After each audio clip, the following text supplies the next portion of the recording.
नमस्कार सांग मैंने आज गपटी ना हूँ अर्जुन और टमी को बंधुत्व। अर्जुन नामक गोटे युवक एक छोट गाँव में बसवास करुला। तार परिवार थिला छोट। से थिला एक जड़े सरल और दयालु व्यक्ति, जड़े विश्वासी और भल मनीष होगापाई परिवार और दयालु कमला खुड़ी पाखे रही तार शिक्षा ग्रहण कला। दिने टमी नामक एक कुकुर तांकर साथी जीवन अंश होगला। टमी केवल गोटे कुकुर नुहे, से अर्जुन मनरे बहुत निकटर साथी थिला। दुई जन संसार भार हसी खेली चलाउथिले। अर्जुन जेतेबेले मन दुखरे चिंतित रहुथिला, टमी सहित तांकठारु टिके भी दूर को जाउ नथिला। अर्जुन और टमीर बंधुत्व निज स्थान अविचलित थिला, किंतु सेठारे एक दुखद घटना घटिला। दिने अर्जुन एक गुरुतर सड़क दुर्घटना पड़ी गुरुतर आहत हैला। देह हाथ खंडिया है, देह सारा रक्त जोड़ी बुड़ होगला।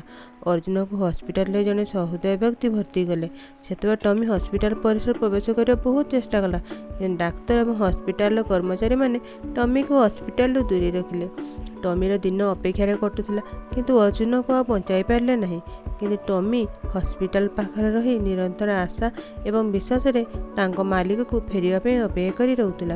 एक साधारण कुकुर हेले मध्य तार प्रतीक्षा और सेवा देखि गाँव लोक मैंने बहुत दया आसुए, किंतु अर्जुन फेरला नहीं। यदि टमीर भल पाइबा निरंतर प्रतीक्षा समस्त हृदय को छुई नेला। टमी आखि खोली से हस्पिटाल पाखे अर्जुन को प्रतिदिन आसवा को देखुला।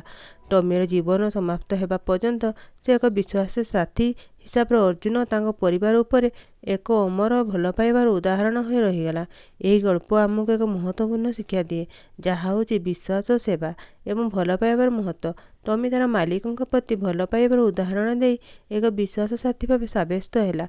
जदि मो कहानी आपण मन को छुई, तेरे कहानी में एक लाइक एवं कमेंट करने सहित आहरी सुंदर सुंदर कहानी पे मो चैनल सब्सक्राइब करने को भूलिबेनी। रहिली, नमस्कार।